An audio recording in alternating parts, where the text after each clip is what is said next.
Salve, minha gente, seja muito bem-vinda, muito bem-vindo a mais esse encontro do Papo Solto. Nós estamos já no esquenta para o Congresso do Círculo, sexto Congresso do Círculo, que acontece logo mais os dias 5 e 6 de julho em Curitiba, cidade de Curitiba.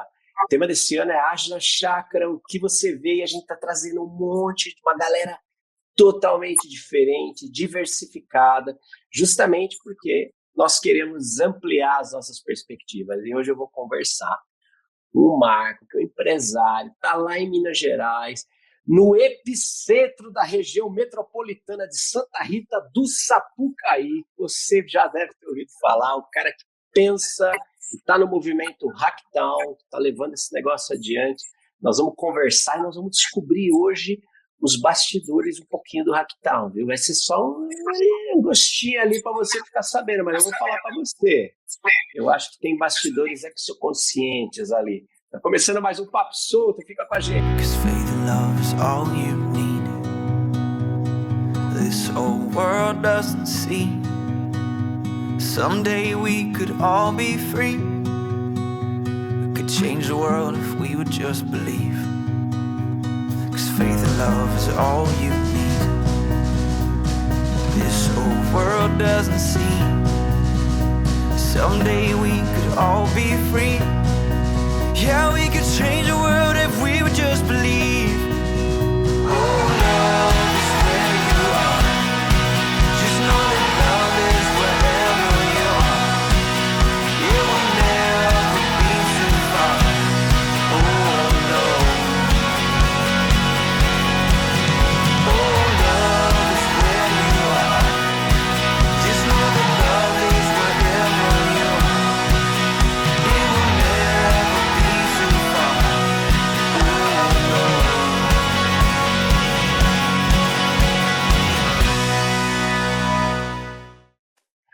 Marcos Davi, que alegria tê-lo por aqui. Oh, alegria toda nossa. Obrigado, querido. Prazer em revê-lo, rever o círculo maravilhoso. Obrigado pelo convite. Cara, fico feliz demais. Conheci o Marcos o ano passado, na oportunidade a Joana, que, pelo que eu sei, é o CEO lá da casa do Marcos, né? Isso. É a CEO, né? Ela Vamos já deixar honrada aqui. Isso. Porque senão Joana Mal pode virar Joana Má, né, Marcos? Se a gente for fizer esse momento aqui. Exatamente. O público chinês vai ficar bravo comigo. Conheci o Marcos o ano passado no Hacktown, que, se eu não me falha a memória, é um dos principais festivais de inovação, de negócio, de tecnologia, de criatividade da América Latina, criada numa cidade no interior de Minas Gerais, que é um verdadeiro polo de inovação, de tecnologia. E o Marco, que é cofundador do Hacktown, está aqui hoje para bater um papo com a gente. A gente vai falar sobre empreendedorismo, sobre design de negócios e também sobre umas ideias que a gente capta aí de uns lugares que a gente não sabe bem de onde vem nem para onde vai, mas que na prática funciona se regar, né, Marco? Que a gente estava falando, se regar. Mas conta um pouco para a gente, Marco, como é que surgiu o Hacktown? Porque eu fui o ano passado, né, a convite de vocês, fui dar um painel, depois acompanhei a Mônica também, a Mônica e a Margarete estiveram aí também, a Ju também deu painel. Cara, vocês viram Santa Rita vira o próprio Sapucaí, né? Durante o Hacktown, é uma movimentação de pessoas, uma galera, gente se trombando na rua, música, inovação, muita discussão. Cara, como é que surgiu o Hacktown, hein? E me fala um pouco aí desses números, que eu sei que você adora uns dados. Me fala um pouco aí desses números desse festival e como é que ele surgiu para vocês. Maravilha, cara. Bom, Hacktown, como o próprio nome diz, significa transformar a cidade, né? Então, a gente vem de um movimento, estou até com a camisa aqui, que é Cidade Criativa, Cidade Feliz, que é um movimento que foi criado em Santa Rita em 2013, com o intuito de fazer uma aliança entre várias instituições, desde o governo, a iniciativa privada, a academia, a sociedade civil organizada, com o intuito de oferecer as condições para que a cidade, que é reconhecidamente um polo de tecnologia há mais de 50 anos, como que a gente faz a transformação criativa dessa cidade? Porque aqui em Santa Rita, todas as cidades do Brasil querem fazer o que aconteceu aqui em Santa Rita. Alto índice educacional, uma educação de altíssima qualidade. Indústrias, nós temos uma cidade de 40 mil habitantes, mas aqui nós estamos falando de uma cidade que tem 200 indústrias nascidas aqui. Dessas, muitas se tornaram empresas que foram compradas por grandes grupos multinacionais de países como a China, que a gente estava falando, Japão, Estados Unidos, Suécia e por aí vai. Então, assim, como Santa Rita teve esse modelo, que é um modelo de absoluto sucesso, de implantar uma escola de eletrônica, a primeira da América Latina, a 7ª do mundo, numa pequena cidade, transforma a vida de uma população inteira, cria-se um parque industrial gigante com várias empresas de tecnologia. Eu tenho certeza que todas as pessoas aqui que estão nos escutando têm coisas fabricadas em Santa Rita do Sapucaí nas suas casas ou interagem com coisas feitas aqui. Daqui saem mais de 14 mil produtos diferentes. E aí, assim, 70,6% das cidades do Brasil têm menos de 20 mil habitantes. Ou seja, Santa Rita do Sapucaí, para esse recorte significativo, é um case de sucesso. Não, eu estou fazendo a conta aqui, fiquei olhando para baixo, assim, um zóio no peixe, o outro no gato. O gato é o meu celular, no caso, você é o peixe. Fiquei aqui e falei, cara, 40 mil habitantes dividido por 200 indústrias dá 200 pessoas, dá uma indústria para cada 200 pessoas. Isso mesmo. E a ideia é um negócio, assim, é um modelo que quando você olha, depois eu posso falar de onde surgiu isso, de onde que veio essa ideia maluca de botar uma escola de eletrônica numa cidade que as pessoas não tinham nem televisão. Pense nisso. Essa é uma ideia maluca. E aí, cara, esse modelo poderia ser considerado como um modelo que deu muito certo. Pero no mucho. Nós somos uma cidade que tem diversos problemas, como qualquer outra cidade do Brasil e do mundo. Então, qual é o próximo passo? E aí, até muito acelerado pelo efeito China, né? Porque imagina o tanto que nós somos impactados pela China aqui em Santa Rita, sendo que todo o parque industrial de Santa Rita depende de componentes que vêm da China. Imagina com esse avanço, com essa aceleração econômica da China, o quanto que isso impactou, principalmente no início dos anos ali 2010, que foi quando esse movimento Cidade Criativa e Cidade Feliz foi criado, né? Muito inspirado nos movimentos europeus de economia criativa. Quando foi proposto essa aliança dessas instituições em prol de diversificar e complexificar a economia local, ou seja, pega os meios criativos, vamos juntar esses meios criativos para a gente transformar a sociedade. Só que a história nos mostra que juntar tecnologia, mentes brilhantes e dinheiro produtos como uma bomba atômica, né? Para quem não viu Oppenheimer, por favor, assista. Tá na hora, né? De tecnologia, dinheiro envolvido e gerou bomba atômica. Então, a criatividade aqui, dentro dessa plataforma de cidade, ela é utilizada em prol do que a gente acredita que é a única meta de uma cidade, que é a felicidade. A felicidade é a nossa meta. E, portanto, por ser a nossa meta, a gente não pensa na felicidade individual. Aqui em Santa Rita, felicidade não é um conceito individual, é um conceito coletivo. E esse movimento ele se propôs vamos passar pano aqui e falar que a cidade é uma cidade feliz. Pelo contrário, o nosso objetivo nesse momento é como que a gente consegue aprofundar a conversa sobre felicidade. Vamos falar sobre felicidade? Vamos. Então vamos embora. Vamos conversar sobre isso. Vamos falar sério. No início, né? Vamos falar sério, que cara, a gente está precisando de hackear essa cidade. O termo hack ele foi utilizado muitas vezes para coisas pejorativas, porque a maioria dos hackers do passado conhecidos fizeram coisas muito erradas, né? Ou julgadas como erradas, né? Mas o termo vem de transformar. Hack é transformar. E town é cidade pequena em inglês, né? Por que o nome em inglês num evento que surge na América Latina, no Brasil, português? Porque a nossa conversa, ela queria não ser local, a gente queria conversar global. E a gente nasceu com essa pretensão e agora a gente está bancando esse posicionamento, né? Agora a gente já recebe pessoas do mundo inteiro aqui.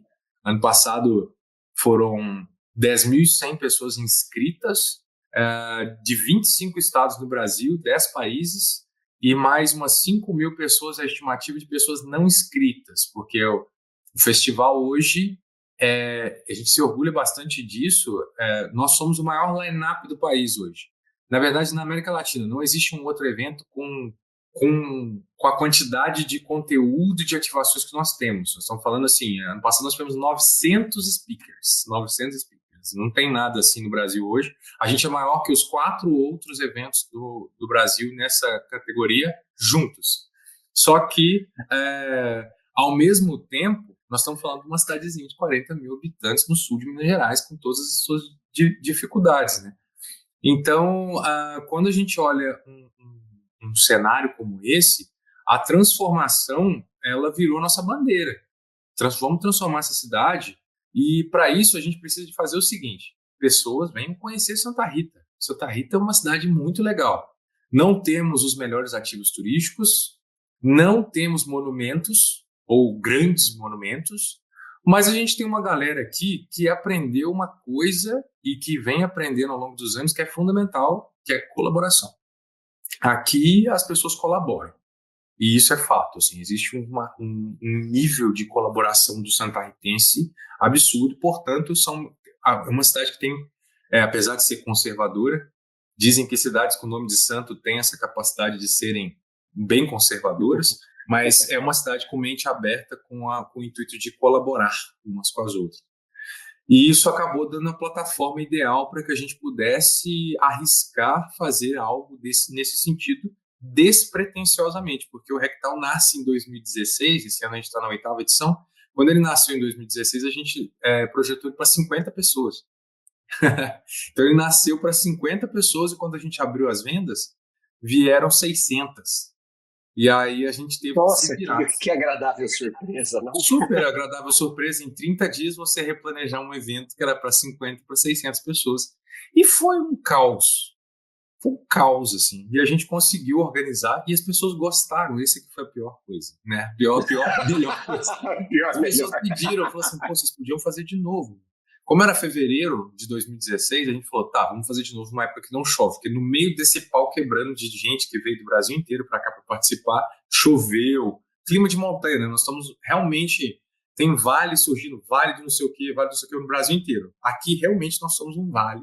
E o clima de vale é um clima chamado de planeta extremo. Faz muito calor, chove, faz muito frio no mesmo dia, que foi o que aconteceu em fevereiro, que é o pior clima que a gente poderia esperar.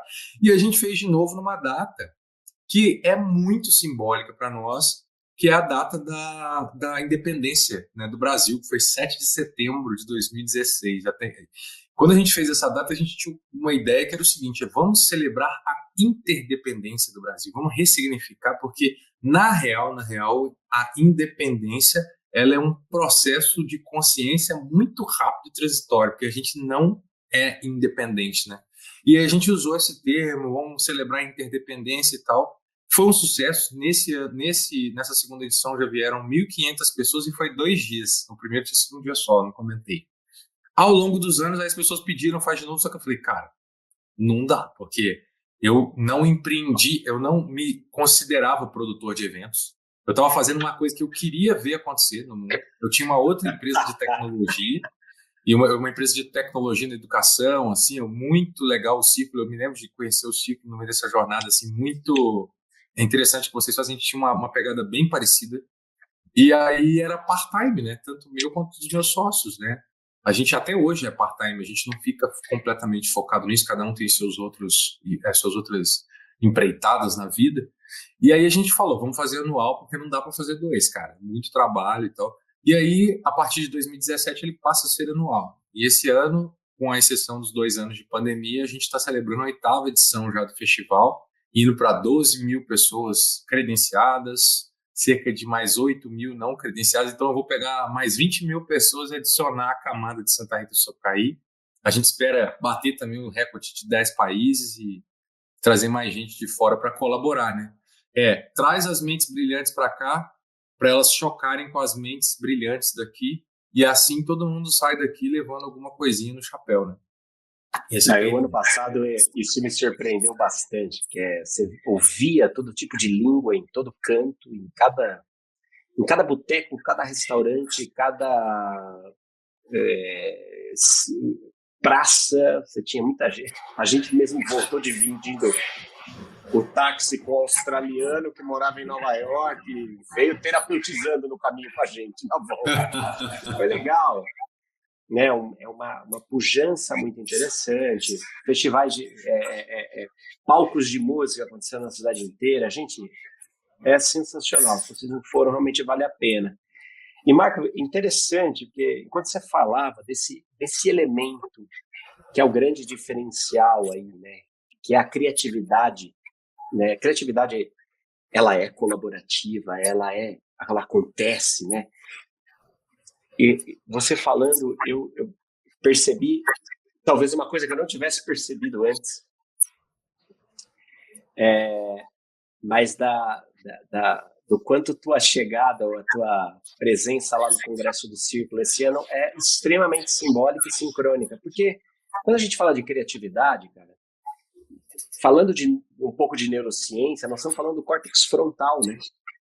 Tanto que tem um mito, né, que pessoas muito criativas têm essas testas grandes que nem nós temos aqui, né, 29 polegadas, mas é porque, claro, o córtex frontal, ele está muito ligado a essa coisa do pensar disruptivo, do pensar fora da caixa, do pensar o que ninguém pensou sobre o que todo mundo vê, como dizia o Schopenhauer. E, curiosamente, é sobre esse ponto que a tradição yogi vai identificar o Ajna Chakra, o terceiro olho, a terceira visão, né? E quando a gente lançou o tema esse ano, tá? Ajna Chakra, o que você vê, é justamente isso, mas não é o que você vê aqui, é o que você vê aqui. E a gente tem feito muito desse trabalho, a gente estava conversando antes aqui de começar a gravar, né? De fazer um movimento da brisa ao foco, né? Porque a gente tem um movimento crescente de pessoas que são espiritualizadas, mas que não estão conectadas a uma religião institucional, e esse movimento vai crescer bizarramente até 2050. É o grupo, em termos de pesquisa de religião e espiritualidade, é o grupo que mais cresce no mundo, mais do que cristãos, mais do que muçulmanos, são os famosos NOMs, Non-Affiliated, né? Os não-affiliated, não sou afiliado, mas não sou afiliado a uma religião, mas nem por isso sou ateu, cético, coisa do tipo. Eu tenho minha prática, tenho minha conexão, tenho meus valores, né? Esse grupo vai crescer muito e cada vez mais a gente começa a perceber que a espiritualidade humana, ela não é uma propriedade de uma instituição religiosa, mas ela é um aspecto orgânico, psíquico, funcional do ser humano, né? A gente comentava também antes do nosso papo, a Organização Mundial de Saúde já lançou essa visão na década de 80, quando ela entendeu o ser humano como dimensões integradas, dimensão física, biológica, psicológica, social, ambiental, funcional e espiritual. Colocou ali esse eixo, quer dizer, eu não tenho como promover a saúde, promover felicidade, se eu não considerar essas dimensões integradas, né? E eu percebo que criatividade e espiritualidade são coisas absurdamente conectadas. E eu queria saber se você tem essa percepção também, porque eu lembro me surpreendeu no Hacktown, tinha um pavilhão, acho que era no colégio técnico, tinha um pavilhão de startups, investidores conversando e tal, gente, um monte de stand, a coisa mais legal do mundo, aquele clima de negócio, de gente jovem mostrando projeto, arriscando, né, expondo o produto da criatividade, e do lado, uma roda de fogo xamânica, com música, meditação, Eu falei, cara, isso aqui materializou fisicamente, desabrisa o foco, né? Que o cara vai lá, roda uma roda xamânica e entra depois para fazer negócio. Como é que é isso, Marco?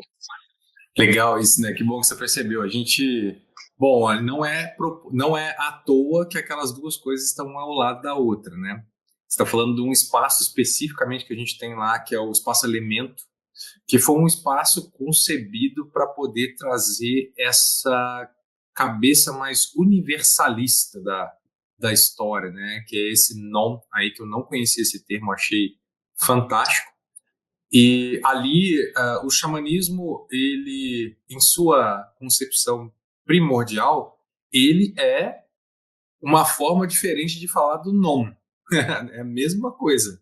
Porque hoje ele é muito associado às religiões ayahuasqueiras, né, às práticas, às seitas ayahuasqueiras, mas não quer dizer que ele se resuma somente a isso, né? Então, quando a gente trouxe criou, concebeu, recebeu essa ideia do espaço elemento, a ideia era ter um espaço dedicado a trazer assuntos correlatos a essas várias faces que a gente tem hoje, né, disponíveis dentro do mundo, assim, né? Eu acho que a gente tem muitos, se a gente for pegar e pensar no espectro de luz, a gente tem várias raias de possibilidades ali dentro, e que as pessoas se conectam com alguma delas, né?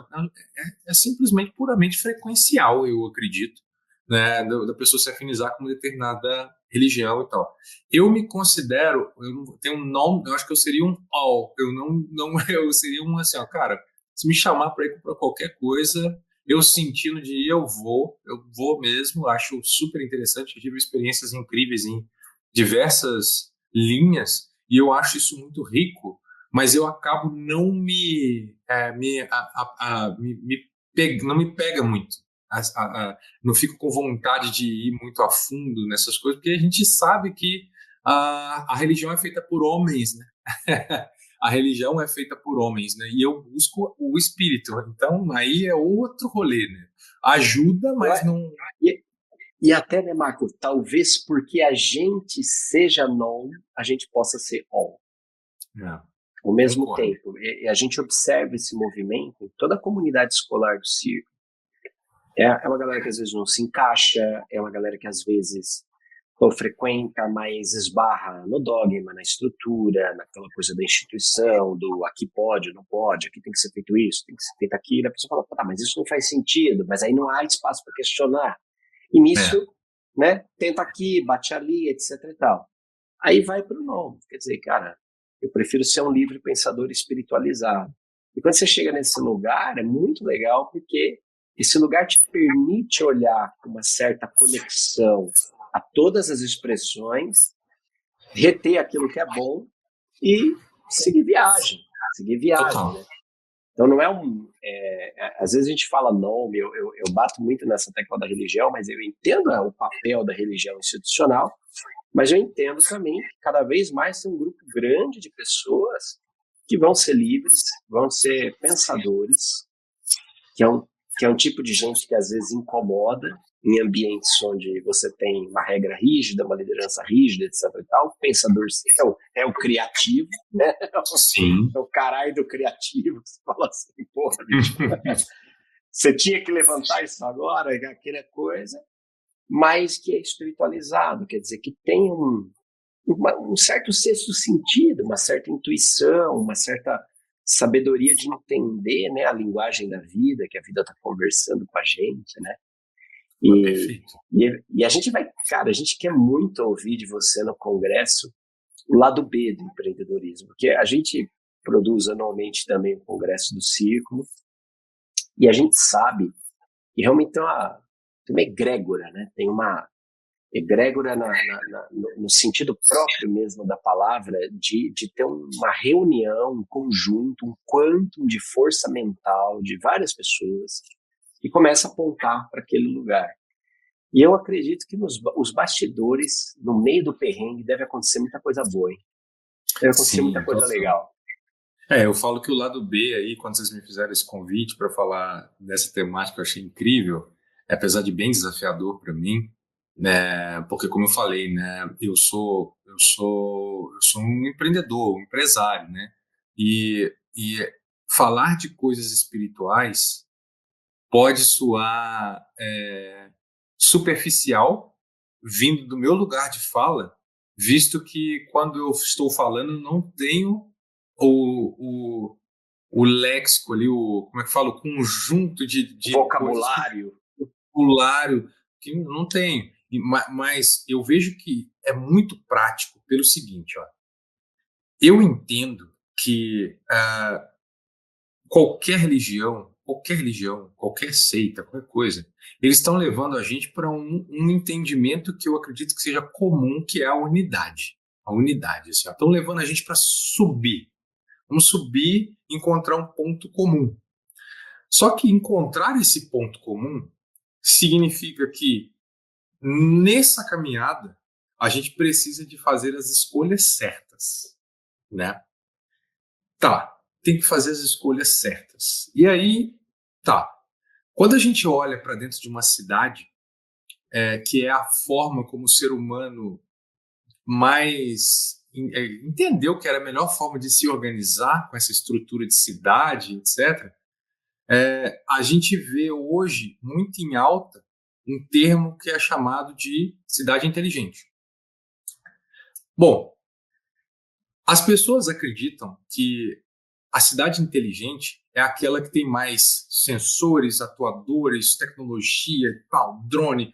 Só que, na prática, o termo cidade inteligente, ele significa o seguinte: a palavra inteligência vem do latim intellegere. Intellegere significa saber escolher. Ou seja, a cidade precisa ajudar com que os seus cidadãos escolham melhor. Bom, isso para mim é muito interessante, porque hoje, dentro das cidades, o que faz uma cidade ser próspera ou não são os empreendedores, são os empreendimentos que existem nessas cidades, né? Eu não conheço uma cidade próspera que só tem herdeiro, eu não conheço, pode ser que exista aí uma cidade, mas em algum momento alguém empreendeu alguma coisa, né? Só que o que acontece é que nessa falação de empreendedorismo que está bombando aí, né? Empreendedor surgindo, torta direita, todo mundo é empreendedor e tal, as pessoas se esquecem que todo empreendedor tem que ter uma coisinha que chama razão social. Razão social não é sobre o sócio. Não é sobre o sócio. Razão Até porque social, ela tem um objetivo social. ela tem um Contrato objetivo. social, né, cara? Exato. Sabe que outro dia eu fiquei numa brisa quando eu comecei a ler o contrato social do Ciclo. Eu falei, contrato social? Cara, eu tenho um compromisso com a sociedade. E Eu tenho um objetivo na sociedade. Meu Deus, eu tenho um capital social. É isso, cara.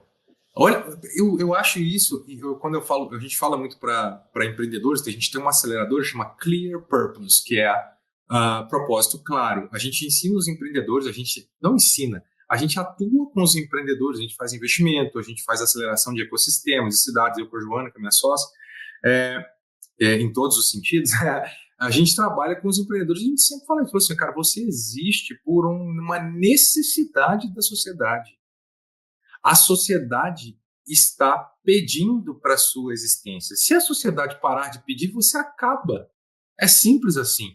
E se o empreendedor muda essa chavinha na cabeça dele, ele fala, tá bom, eu estou aqui para servir a sociedade. Se eu estou aqui para servir a sociedade, portanto, eu preciso de ajudar a cidade a escolher melhor, as pessoas dessa cidade a escolher melhor. Então, faz sentido, cara. Eu não conseguiria escolher melhor sem a minha agenda, que minha agenda no meu celular aqui, ela me ajuda a escolher compromissos que eu posso, que eu não posso, e eu estou falando de uma coisa tão tosca que a inteligência dela é menor do que de uma calculadora. Imagina todas as outras parafernálias high-tech de inteligência artificial que a gente tem. Essas coisas me ajudam a escolher melhor. O que eu acredito que seja a melhor escolha, e, portanto, existe uma linha extremamente tênue que é junta com a espiritualidade, que é o seguinte: a melhor escolha, na minha concepção, é por todos. E a única forma da gente poder escolher por todos é usando um mega, ultra, fucking blaster, computador quântico, espiritual, universal, que esse sim consegue ter onisciência, porque é um querer desse computador que nós todos nos integremos a ele. Vou chamar de computador, mas acho que é até pejorativo, mas esse ser. Ele releva. Ele releva, ele me perdoa. Mas ele fala, ele tem limite de memória RAM, ele não vai conseguir processar agora um atributo suficiente. Vamos de computador. Mas ele perdoa. Mas a ideia é, esse computador quântico universal, ele quer que a gente volte para ele. Todas as religiões falam sobre isso, assim, ó. Vamos voltar para cá? Então eu preciso de me valer dessa nuvem que consegue olhar por todos os dispositivos, por todas as mentes e poderes fazer aquela melhor escolha. Assim, eu costumo falar que isso é o Espírito Santo. Como que a gente consegue tomar a melhor decisão? E aí que é super alinhado com esse chakra que você falou. Que esse chakra, para mim, ele é literalmente essa conexão direta, criativa, que após uma decisão sua de servir à sociedade, de servir ao outro, e que a gente acaba chamando isso de empreendedor, que eu acho um termo até hoje até péssimo para isso, acho que é servidor mesmo. Quando você empreendedor aí no meio, né? Um treco tem um empreendedor nessa palavra, tá estranho. Tem um empreendedor, cara, a gente é outra parada. E aí eu digo o seguinte, cara, quando você se coloca nesse sentido, você se põe à disposição desse computador para ser uma ferramenta aqui na Terra para isso. Então a gente olha para a sociedade e fala, sociedade, o que você precisa? Eu gostaria de ter, por exemplo, um festival interessante para encontrar um monte de gente legal e para a gente poder falar sobre coisas que são realmente interessantes, realmente de ponta, e para a gente poder se relacionar. Porque eu pelo que eu entendo, tira-se todas as parafernálias high-tech e o que fica mesmo é o relacionamento entre as pessoas. É isso que as pessoas querem. As pessoas, principalmente aceleradas depois da pandemia, as pessoas ficaram muito isoladas em seus próprios mundinhos e aí elas acabam até deturpando um pouco essa comunicação, porque não tem como você utilizar muito essa comunicação se você está com o seletor virando de canal o tempo inteiro. Você fica ali voltando de canal o tempo inteiro, seja aqui e tal. Fica difícil de você acessar esse meio termo. E é uma comunicação assim que eu sinto, como empreendedor, tá tentando ficar o máximo ligado nesse canal o tempo todo. É uma comunicação muito sutil e não lógica. Não lógica. E que depois você entende. Depois você entende. Só faz, depois você entende por que você fez. E é o exemplo que você usou inicialmente dessa conversa, que foi o Espaço Elemento em si, ele veio de uma brisa dessa, e que acabou se tornando bem concreto. Hoje é um espaço em que a gente trabalha com tecnologias muito antigas. Uma delas é o fogo, que eu acho que é a primeira tecnologia humana, que inclusive tem um cara que chama Steven Kotler, que é um psicólogo que fez aquele livro Roubando Fogo, mas ele é famoso pelos super-humanos, né?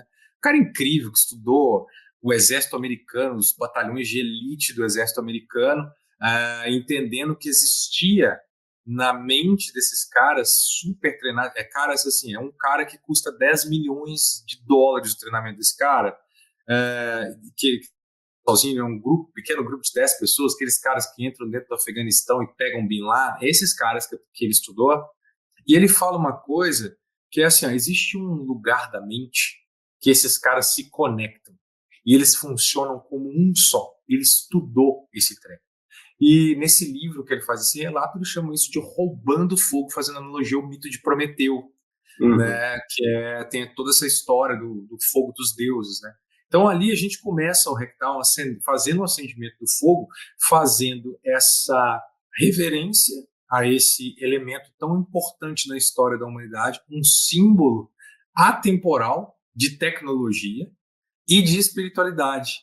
Também porque dos 4 elementos básicos que são entendidos na natureza, o fogo é tido como o único iluminado, né? Ele está sempre reto, ele está sempre para cima, ele está sempre elevando, etc. Então a gente vai fazendo essas jogadas aí no meio da história toda. Cara, é sensacional, sensacional.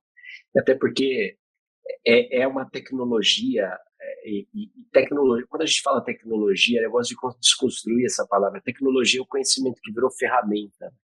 Não Sim, adianta você ter uma enciclopédia sobre agricultura se você não souber, não tiver uma enxada, um trator, uma semeadeira. Quando o conhecimento começa a virar ferramenta, ele começa a mover a transformação. E isso muito, você que acompanha o ciclo, você sabe, é que os pilares filosóficos que a gente sempre defende foi conhecimento, movimento e transformação. Você não chega lá sem conhecimento, você não chega lá sem movimento, né? E até a interação, né, Michael? Outro dia a gente estava fazendo um estudo aqui no ciclo, a gente chegou a essa conclusão de que a comunicação é uma tecnologia. A tecnologia super, ancestral da raça humana, porque é a super ferramenta, cara. sofisticado. Super sofisticado. Super. Eu dediquei uma boa parte da minha vida tentando entender esse negócio da comunicação, tanto que eu não sou de Santa Rita do Sapucaí, eu sou de Barbacena, uma cidade a 400 quilômetros daqui. Eu vim para cá para estudar engenharia de telecomunicações. E uma coisa que eu percebi é que a comunicação ela, ela tem um objetivo muito forte de guardar informação. É guardar informação para que a próxima geração tenha mais formas de tomar melhores decisões.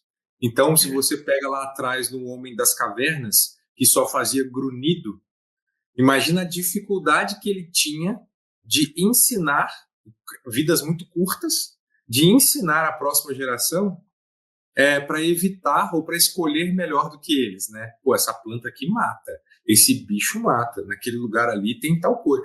Como que você guarda esse tempo? Aí você vai sofisticando o negócio a ponto de chegar na época de Platão lá, de Sócrates, que ele, no livro lá A República de Platão, ele critica a escrita.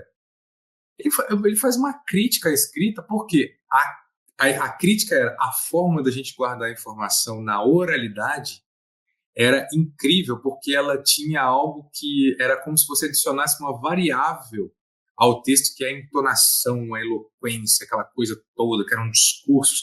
Ali não, você simplifica.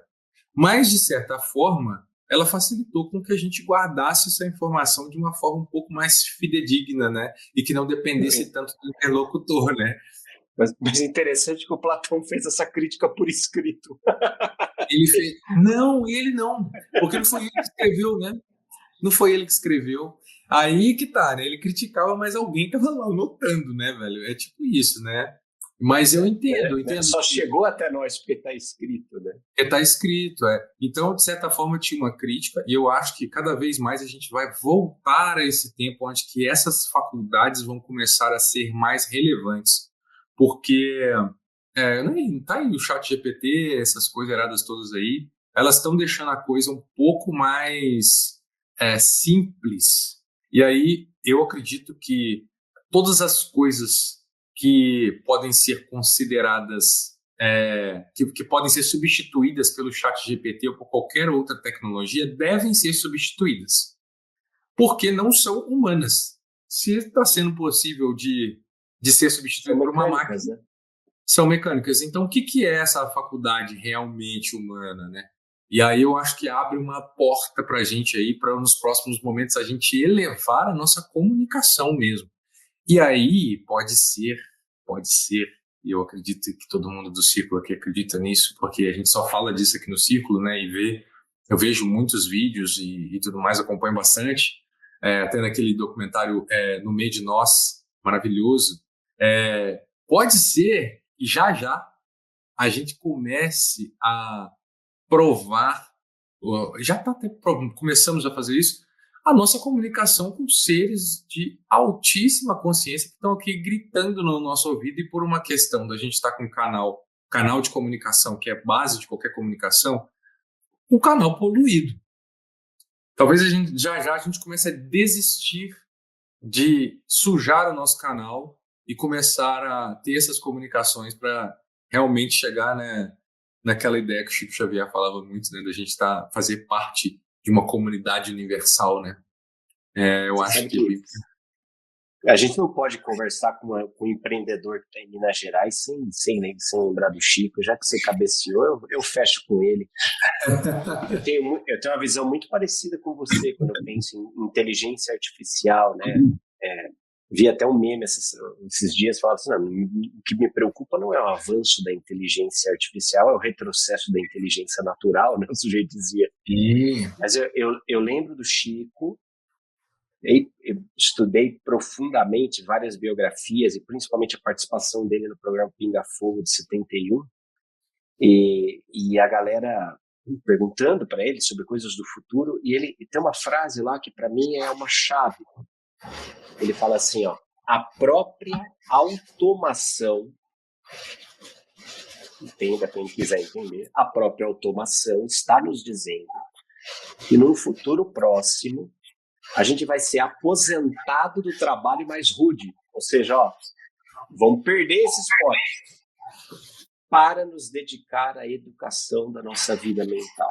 Quer dizer, quando a gente largar a enxada, quando a gente largar Porque se você parar para pensar, fala assim, mas a colheitadeira tirou o trabalho de 200 agricultores que iam lá na enxada e no facão, né, fazer a colheita.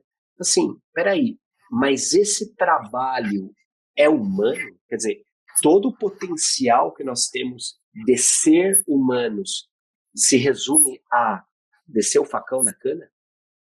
Ou será que eu não quero levar o potencial para outro lugar? Então, você percebe? É claro que existe uma questão econômica delicada, mas a gente simplesmente tapar o sol com a peneira do tipo assim, não, proíbam esse aplicativo de carro porque a cooperativa dos taxistas... Meu caro. Queridinho, errou feio, errou rude, né? Como diz Errou rude. Marcão, nós vamos continuar esse papo dia 5 e 6 de julho no Congresso do Ciclo. Eu quero te agradecer demais. Eu que agradeço. Cara, você precisa vir aqui com a Joana passar um fim de semana no Círculo, velho. Porque a gente vai virar... Vai ser final de semana de Ritalina para dar conta de todo o falatório que a gente vai fazer. Eu acho que é isso. A gente precisa de ter essas conversas, porque o que acontece para mim, Posati, aqui, a gente falou disso um pouquinho antes, né? Que assim, todas as soluções já estão aí. Todas as soluções já estão aí. Já estão o que falta é o acesso a elas. E essas conversas, elas promovem que a gente tenha acesso a elas. Que a gente sair da brisa para o foco mesmo, igual você falou, adorei a expressão, né, que você fala, que vamos sair da brisa e vamos para o foco, porque, cara, já está aí, por que você não quer? Essa que é a questão, mas o que a gente não quer enquanto sociedade? O que a sociedade ainda permite acontecer? Porque é uma permissão ainda das coisas que a gente vê no mundo acontecerem. E para que a gente escolha melhor, para que a gente tenha novas oportunidades, a gente precisa de conversar sobre isso, né? E falar sobre essas maravilhas. Eu vejo que o mundo agora vai ser maravilhoso, vai ser lindo, mas vai ser uma transição que a gente vai ter que estar junto para poder segurar, que não é fácil. É bem isso, Marcão, é bem isso. E é sobre isso que a gente vai falar, gente, no 6º Congresso do Círculo, Age na Chácara, aqui em Curitiba. O que você vê, 5 e 6 de julho, tá? Eu sei que você está deixando assim, passar um tempinho, vai ver se vai, ver se não vai, mas assim, ó, já era, depois de uma conversa dessa, vai. Cicloescola.com, você faz sua inscrição, vai fazer lá um selfie com o Marcão, vem ouvir, vem trocar ideia, vem conversar, porque a gente realmente está querendo uma espiritualidade mão na massa com esse congresso, é levar a nossa espiritualidade para um outro nível, não só conhecimento, não só movimento, agora a gente tem que levar ela para o nível da transformação. E a gente vai se ver e vai discutir muito isso dia 5 e 6 de julho. Marcão, obrigado. Gratidão, queridão. Obrigado por abrir um spotzinho aí na sua agenda. É nóis. Tamo junto. Velho, tamo junto a gente mesmo. Trabalha pro meu projeto. Com certeza, cara. Sabe que uma vez a gente teve uma reunião espiritual e apareceu um sujeito que dizia assim, projeto é um só. Projeto é um só. Exatamente isso. Projeto é um só. Valeu, mano. Um abraço. A gente se vê, gente. Filho. Corre lá, garante a vaga. Tamo junto dia 5 e 6. Vai lá, galera. Congresso do Círculo.